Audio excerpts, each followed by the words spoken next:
بسم الله الرحمن الرحيم. إذا زلزلت الأرض زلزالها وأخرجت الأرض أثقالها وقال الإنسان ما لها يومئذ تحدث أخبارها. إذا زلزلت الأرض زلزالها وأخرجت الأرض أثقالها وقال الإنسان ما لها يومئذ تحدث أخبارها لأن ربك أوحى لها يومئذ يصدر الناس أشتاتا ليروا أعمالهم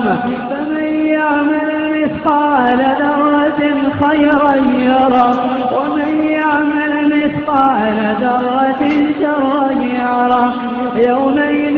يصدر الناس أشتاتا ليروا أعمالهم فمن يعمل مثقال ذرة خيرا يره ومن يعمل مثقال ذرة شرا يره